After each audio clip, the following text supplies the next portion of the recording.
Com vocês, eu gostaria de chamar aqui com muito orgulho, muita honra. Ele é patrocinador desse evento maravilhoso, possibilitou que a gente estivesse aqui, patrocinador premium. Com vocês, o famoso Carlão. Seja bem-vindo, uma salva de palmas, Carlos.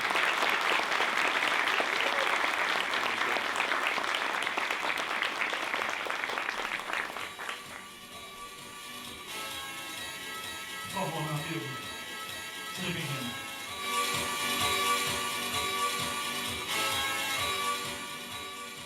Carlos, seja bem-vindo. Muito obrigado. Eu quero agradecer, principalmente essa plateia linda aqui que você conseguiu reunir. É a oportunidade de estarmos aqui juntos, aqui, trocando um pouco de experiência. Muito legal. Muito orgulho de ter você aqui conosco, conhecer um pouquinho da sua história que foi contada pela minha equipe. Já me instigou e intrigou muito. Achei muito legal, achei incrível. Impressionante como há pessoas que nos ensinam a superar desafios que a gente nem sabe se conseguiria ultrapassar. Pessoas com histórias difíceis, mas que não se vitimizaram e escolheram fazer daquele desafio, daquela oportunidade, por que não, de maneira resiliente, uma história de sucesso. Você foi uma dessas pessoas. Eu queria que você falasse um pouquinho sobre como começou a sua carreira profissional. As primeiras iniciativas, as primeiras experiências, por favor. Claro. Então, um prazer muito grande estar aqui com vocês. Sou mais conhecido como Carlão, mas meu nome é Carlos Henrique. Mas só quem me chama assim é minha mãe, tá, gente? Então, por favor, não me chame desse jeito. Como que eu comecei na carreira de TI, como eu cheguei a ser um executivo na área de TI, né? Eu venho de família muito pobre, nós morávamos no subúrbio, em Nilópolis, especificamente, né? E sempre tive o sonho, desde pequeno, de ter computador. E um amigo, na época, estava vendendo um computador. Eu falei com meu pai, meu amigo está vendendo esse computador, precisava tanto desse computador. E meu pai foi até lá comigo, né? Só que quando ele chegou lá, o computador era extremamente velho, era aquele computador que era todo compacto, tudo junto, né? Então, monitor ligado a CPU, tudo interligado. Então, o pai olhou aquilo e falou, não, isso é muito velho, não vou comprar isso não. Olha como eu saí de lá triste, mas muito triste. E esse amigo, ele sempre tratei com pessoas um pouco mais velhas, né? Ele falou, não fica triste não, faz o seguinte, tem esse livro aqui e estuda esse livro, porque quando seu pai tiver a oportunidade de comprar um computador para você, ele quiser comprar um para você, você já vai estar sabendo bastante coisa. 7 meses depois eu entrei num curso chamado ACP e eu estudei o livro, né? Ele falou que era para estudar. Eu sabia mais professor, só não sabia onde colocar os comandos, né? E 3 meses depois eu virei professor do curso, desse curso ACP. Com quantos anos, Carlos? Isso aí já com 15 anos. Já com 15 anos, virei professor do curso. Não, eu já tinha 15 anos. E na sequência eu virei professor de outro curso, né? Um outro curso me contratou. E assim foi minha carreira. Depois eu virei coordenador do curso lá da FAETEC, né? E fiz um estágio. Quintino? Na linha Quintino, né? Que virou faculdade logo depois. E fui convidado para um estágio, né? Que foi feito pelo Unibanco Fininvest na época, né? E esse estágio, eu estava ali competindo com diversas pessoas. E eu tinha que andar, para vocês terem uma ideia, da Central até a Rua da Passagem em Botafogo. E sair de Botafogo e voltar novamente para a Central para voltar para casa, né? Isso todos os dias. Todos os dias. O meu refrigério que eu parava ali na loja americana em Botafogo para dar aquela, né, resfriada um pouquinho, que às vezes estava bem quente, né? Enfim, saí como o melhor estagiário ali do grupo, né? No dia seguinte, o superintendente foi fazer uma entrevista com todos os estagiandos, assim, digamos, né? E ele fez uma pergunta para mim: você falou aqui que você conhece todas essas tecnologias? Sim. Então pode ir embora. Olha que tristeza que bateu naquele momento. Mas só que ele pediu que eu voltasse no dia seguinte, às 8 horas da manhã, né? E pediu que eu comprovasse de fato que eu conhecesse todas aquelas tecnologias. Ao meio-dia eu tinha terminado tudo que ele tinha me pedido. E aí eles investiram, né, num curso, e esse curso ele foi um curso muito bem elaborado, onde o professor tinha só o professor e eu. Isso nós ficamos por volta de 1 ano e meio, quase 2 anos nesse curso. E isso fez toda a diferença na minha carreira, porque eu pude aprender bastante ali. Eu sou uma pessoa que faço muitas perguntas, estudo muito. E não deixei me abalar, né, em momento nenhum por ter outras pessoas. Pelo contrário, em todos os lugares que eu passei, busquei sempre ser o melhor. E nisso você tinha quantos anos, Carlos? Isso já estava com 20 anos. 20 anos. Com 20 anos. E aí foi quando a Fininvest resolveu ir para São Paulo, e eu recebi diversas propostas para ir para São Paulo também, assim como para ir para o exterior, mas eu preferi ficar aqui no Brasil e no Rio de Janeiro, aqui bem próximo à minha família, né? Sempre me destaquei muito na área de TI, né? Conheço diversas tecnologias, e durante esse período eu percebi que muitas empresas que estavam me procurando e algumas me contratando, que eu fazia até mesmo 2 jornadas, eu tive a oportunidade então de perceber um diferencial. Essas pessoas, elas venceram, né? Aí eu olhei lá para trás, quando meu pai pagava aluguel e ele não queria pagar aluguel, eu falei: olha, eu vou fazer o seguinte, então, eu vou mudar um pouco essa minha visão. Eu quero deixar de ser o melhor desenvolvedor e agora passar a ser o melhor empresário. Foi quando eu decidi, então, abrir a Globality. E aí, na abertura da Globality, nós éramos poucas pessoas. Só um parêntese, Carlos. Como foi a virada de chave exatamente? O que fez você virar a chave de que você poderia não só ser talvez um colaborador de excelência, com muita honra e crescer na empresa, mas ser um empresário? O que foi olhar para essas pessoas que estavam crescendo, vencendo, foi isso? Como foi? Eu tive contato com muitos empresários na ocasião que estavam me procurando para me contratar para o exterior, né? E essa visão deles em me levar para o exterior, eu falei: bom, já que tantos empresários estão procurando hoje para me levar para o exterior, acho que cabe aqui, né, a gente tentar fazer alguma coisa diferenciada, né? Sim. Então vou deixar de ser o melhor técnico, agora eu quero ser o melhor executivo. Legal. E aí, dando continuidade, você decide se tornar então um empresário? Exato. Aí eu decidi me tornar um empresário, né? Nós começamos bem pequenos e já fazíamos uma diferença assim absurda onde nós entrávamos. E a nossa empresa, ela teve um reconhecimento muito grande, de forma muito rápida. Foi quando eu decidi e percebi o seguinte: qual a diferença da minha empresa para as demais empresas? Bom, as outras empresas, elas têm uma estrutura muito diferente da minha. Aí eu percebi que eu não tinha ainda aquela capacidade de colocar a minha empresa dentro do cenário das outras empresas. Por quê? Porque tem vários setores, RH, né, financeiro. Logo, o que eu fiz? Comecei a estudar e trouxe uma pessoa que pudesse dar aquele suporte para que a minha empresa pudesse se tornar e competir com essas empresas hoje no mercado, né? Então, assim, nós fomos evoluindo. Hoje nós estamos, né, iniciando as operações no Canadá. Aqui no Brasil nós já estamos bem fortes e prosperando. Vocês têm uma matriz hoje no Rio de Janeiro, na São Bento 8. E tem outros canais da empresa. Exatamente. No Brasil, em que estados? Aqui no Brasil nós estamos lotados ali na São Bento número 8. Né? Mas atende no Brasil todo? Sim. Porque a TI hoje ela virou uma coisa um pouco atípica, né? Se você for voltar um pouco antes da pandemia, as pessoas... A implantação dos sistemas eram muito locais, dentro dos nossos próprios clientes. Hoje em dia, são mais home office, mais né? home office. Então você consegue atender do local que você Sim. estiver, e as pessoas trabalham no local que elas estiverem. Elas não precisam estar no Brasil para trabalhar, por E exemplo. você tem quantos colaboradores? Hoje, se for pegar tanto da TI como nos outros segmentos que eu estou investindo, vai passar de 200 pessoas. Mais 200, ok.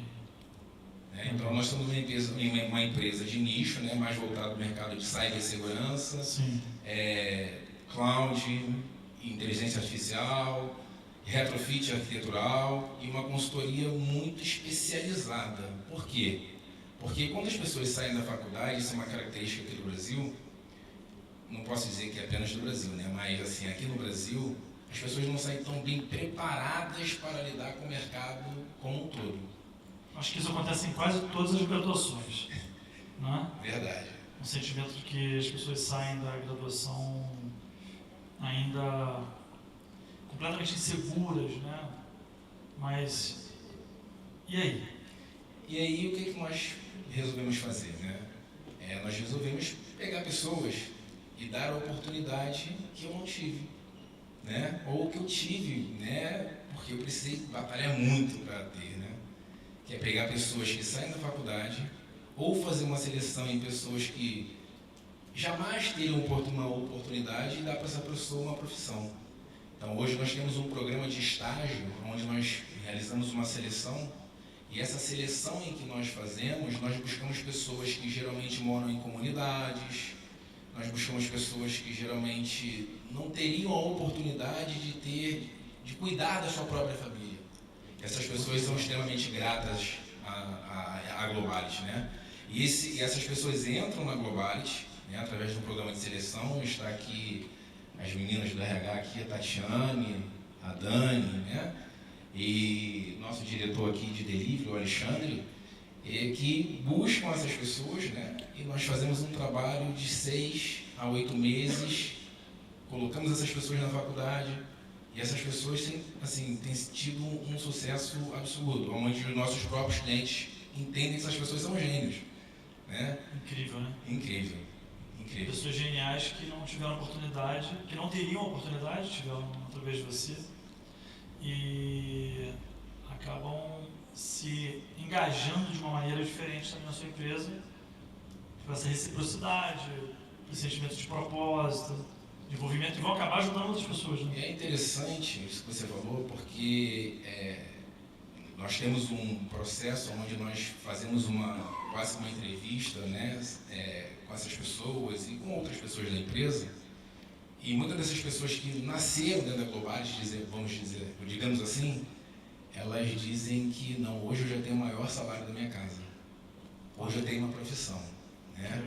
Porque nós conseguimos dar essa oportunidade para essas pessoas crescerem e terem a sua profissão, né? Então isso para a gente assim, é algo muito satisfatório, né? Principalmente para quem veio de baixo e conseguiu chegar onde hoje nós chegamos, né? Sim, e se você pudesse analisar a sua trajetória, você deve ter uns 25, 30 anos nessa caminhada de trabalho. Você acredita que quais foram os seus diferenciais? Que pensamentos você teve? O que você cultivava dentro de você?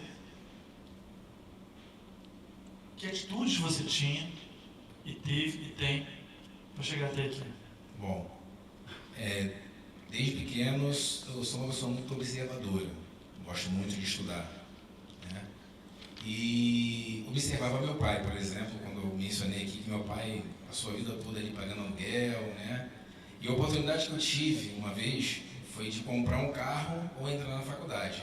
Eu falei, compro o carro ou entro na faculdade? Aí eu decidi entrar na faculdade.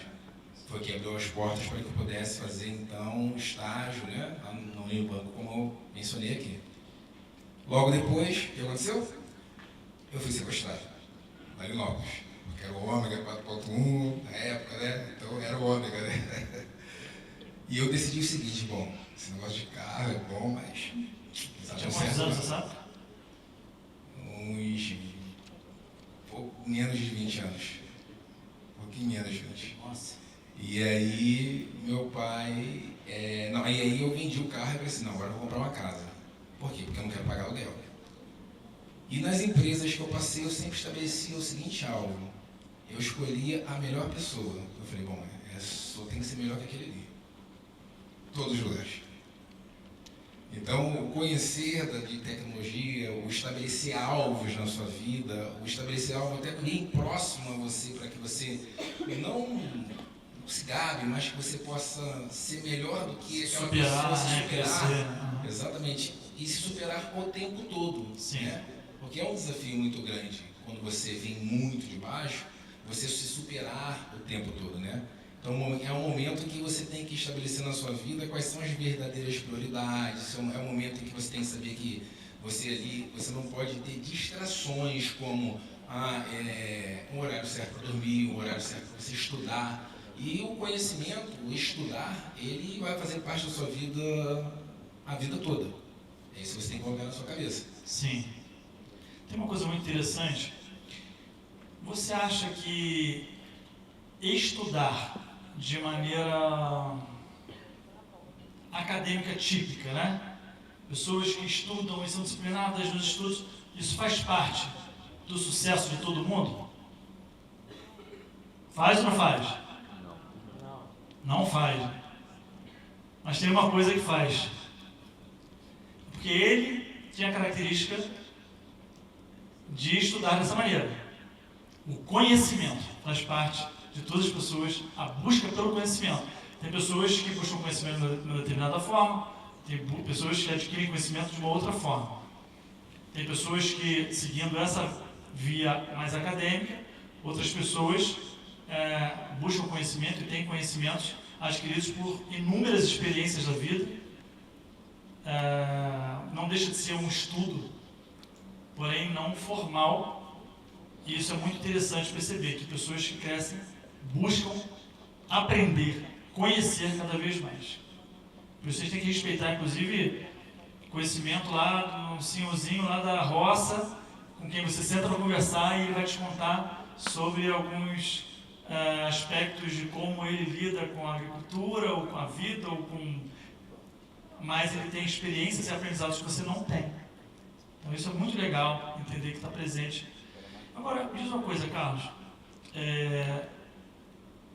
Se você pudesse, olhando para a sua carreira, você confirmaria a minha percepção, a minha sensação de que você tinha um foco que a gente chama de foco obcecado? Aquele foco está ali, eu vou atrás daquele foco. Você me transparece isso, né? Que é uma coisa muito presente nas pessoas que dão certo. Pessoas que dão certo, que eu falo assim, profissionalmente falando, ou então na carreira artística ou esportiva, tem um foco obcecado. Que é assim, aquilo está em primeiro lugar, nada pode estar, nada pode atrapalhar você alcançar aquele alvo. Você percebe isso em você? Com certeza. Assim, desde jovem, né, você sabe que aparecem diversas oportunidades para que você perca seu foco, né, é natural. Hoje em dia, se você observar, principalmente nos mercados em gerais, as pessoas elas mudam muito de emprego, né? E o meu foco, geralmente, ele está sempre em todo lugar que eu passo, eu estabeleço um foco. E meu foco, geralmente, é aprender, é fazer com que nada me desvie daquele caminho, é fazer com que nada me distraia, é fazer com que eu, de fato, consiga alcançar aquilo ali e me superar. Né? Aí eu entendo que é o momento, de fato, de fazer minha mudança. Né?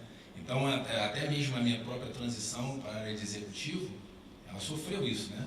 Eu precisei lidar com muitos executivos para obter o máximo deles possível. Né? Quando era da parte técnica, eu precisei lidar com muitos técnicos para que eu pudesse obter o máximo deles. Né? Então, a minha vontade ali era aprender mais com eles para que eu pudesse me tornar melhor que eles. Né? Sim. Essa era a ideia o tempo todo. Né? Sim. Então, essa é a vantagem, é você estabelecer foco na sua vida e não deixar que nada te atrapalhe de jeito nenhum. Que mudança de mentalidade você precisou fazer para sair desse mindset, dessa configuração técnica para uma visão mais estratégica? O que você precisou abrir mão? De quê? Olha, assim, eu tive algumas oportunidades, né, grandes que eu tenho certeza que muitos não deixariam passar, né? Isso foi em 2016. Em 2016, quando nós resolvemos ali abrir a Globalis, eu recebi uma proposta assim, fenomenal, né? E eu falei, bom, não vou mais trabalhar para ninguém. Eu agora, já que estão me procurando tanto, deixa eu olhar esse outro lado aqui para eu passar a procurar pessoas como eu. Deixa eu ver como é que é sentir, buscar talentos, né? Deixa eu entender como é que é buscar talentos agora. E aí nós decidimos então montar a Globalis a partir dali. Então precisei mudar um pouco, deixar de querer ser um bom técnico para passar a ser um bom executivo, né? E se seus colaboradores quiserem empreender também? Terá todo o nosso apoio. Legal. Eu acho que, assim, hoje nós estamos, inclusive no Alexandre, né, montou um plano de carreira para todas as pessoas que entram na empresa, para que essas pessoas possam, então, evoluir, né? E aí a carreira vai ser uma carreira Y, ou ela vai decidir ser técnica, ou ela vai decidir ser da parte gerencial, até que ela, de fato, possa tomar a decisão dela de poder empreender, né? Ou talvez empreender sendo um parceiro seu, sendo um sócio, né? Uma sócia. Exatamente. Legal. É uma das coisas muito importante, né? Uma das coisas muito importantes que você estava até falando ali sobre a humildade é que quando a pessoa tem muito conhecimento, algumas pessoas têm o medo de deixar transpor esse conhecimento, né? Sair esse conhecimento, ensinar a outras pessoas, né? E se fecham muito. E quando você ensina, quanto mais você ensina, mais você aprende, né? Então eu sempre tive essa habilidade de dar o meu máximo para as pessoas, para que eu pudesse obter o meu máximo, né? Aumentar o meu conhecimento. Isso fez toda a diferença também durante a minha carreira. Verdade, você tem razão. Ensinar nos ensina muito. Com certeza. Carlão, qual conselho você daria hoje para as pessoas que estão te assistindo? Sim, estabeleçam alvos. Desafios, vocês terão diversos. Não desistam. Aprendam a lidar com essa capacidade de se desafiar para que vocês possam se tornar pessoas cada vez melhores nas áreas que vocês escolheram para atuar. Isso é muito importante. E mais do que isso, tenha a humildade de saber ouvir mais do que falar. Porque ouvir vai fazer toda a diferença na vida de vocês. E a disposição de buscar o conhecimento. Que buscar o conhecimento, uma vez que ele estiver com vocês, ninguém vai poder tirar. Excelente. Uma salva de palmas para o Carlão. Tá vendo? Ninguém chega em determinado lugar à toa, né? As características. Olha o comportamento, o pensamento, a forma. Muito interessante. Carlão, muito legal. Eu vejo que você tem um viés também social, né, de partilha. Não é interessante? Vocês perceberam isso? Eles têm, inclusive ajudam, né, ONGs também, né? Esse transbordamento social, essa partilha social é típico de pessoas que são generosas e que prosperam. Porque prosperar é multiplicar. A gente vai tratar disso também. Muito interessante. Eu quando vejo a sua história, né, e eu vejo que você deve ter enfrentado, inclusive nessa sociedade preconceituosa, dificuldades, julgamentos, barreiras, né? Como é que você lidou com isso? Isso aconteceu? Me dá um exemplo, por favor. Aconteceu, né? Com certeza, né? Natural. Mas na vida nós vamos enfrentar alguns problemas, dificuldades. Só que nós temos que escolher o tamanho da briga que nós queremos brigar, né? Eu preciso mudar, me adaptar, ou eu vou conseguir mudar a mente ou a cabeça do mundo inteiro? É mais fácil eu me adaptar a uma situação, né? Então eu já sofri preconceitos a ponto da minha esposa ficar chateada, chorar. Mas isso para mim não fez a menor diferença, né? É chato, mas me deu mais gás para eu conseguir me superar ainda mais, né? né? Então, muitas pessoas que lá atrás me humilhavam, hoje são pessoas que me ligam, às vezes, pedindo uma oportunidade para trabalhar na nossa empresa. Né? Então, assim, é o tamanho da briga que você quer brigar. Vai existir preconceito? Vai existir. Como vai existir qualquer coisa, gente, na vida de vocês, né? Agora, como você vai lidar, como que você vai tratar aquela situação, é o que de fato vai te fazer bem ou vai te fazer muito mal. Eu escolhi seguir, né, ver da forma, pegar aquela situação e transformar numa coisa que fosse melhor para mim. Né? Então, eu sofri de fato muitos preconceitos ao longo desses anos todos, né? É natural, mas assim, é uma coisa que eu não vou conseguir mudar aqui no Brasil ou em qualquer lugar que eu passar, né? Então eu tenho que me adaptar a algumas situações e faz parte. Então assim, hoje, né, para vocês terem uma ideia de como foi, né, até mesmo quando eu comecei a namorar minha esposa, meu próprio sogro não me aceitava, mas ele passou a me aceitar e hoje nós somos extremamente amigos, né?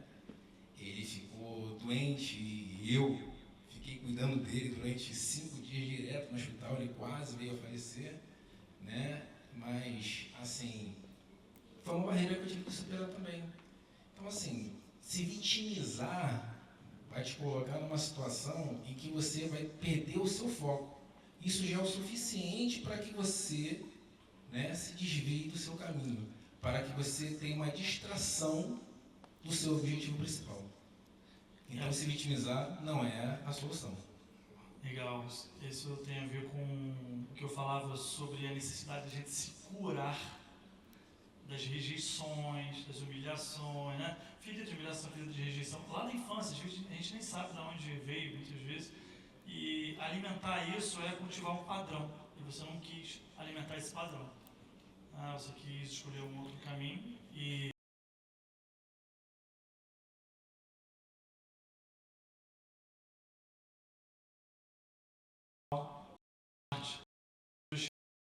muito legal.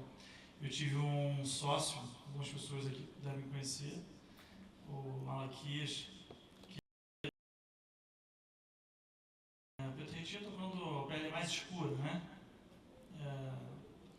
E aí, ele sofreu muito. A mãe dele, pessoa querida, que agora está no céu, falava: Ramon, por favor, não deixa o Bruno, é Bruno Malaquias o nome dele, não deixa o Bruno sozinho para a reunião, não. Você sabe que as pessoas não vão acolher direito, você sabe que as pessoas vão ter. Nossa, aquilo parecia uma facada no meu peito. Nossa, Ramon, você é branco, é alto, é bonito, isso aqui. Ela falava, aí aquilo parecia um punhal em mim, sabe? A dor daquilo. E a gente realmente precisa. Se você não pode fazer nada por isso, eu posso. Eu sou branco, eu sou um padrão realmente aceitável pela sociedade, com facilidade. Eu não precisei crescer para ser aceito, né? Isso é uma dor que precisa ser sim tratada na sociedade, e o que eu podia fazer é honrar e te dar esse lugar aqui de honra, de celebração e de parabenização. Uma salva de palmas para o Carlão. Muito obrigado. Parabéns pelo seu sucesso, parabéns pelo seu exemplo, pelo seu amor para as pessoas, compartilhar tudo que você construiu, multiplicou. Espero que você prospere muito mais e que eu te veja sempre como um exemplo a ser seguido, tá bom? Mais uma vez, uma salva de palmas. Carlão entregou o Obrigado, meu amigo.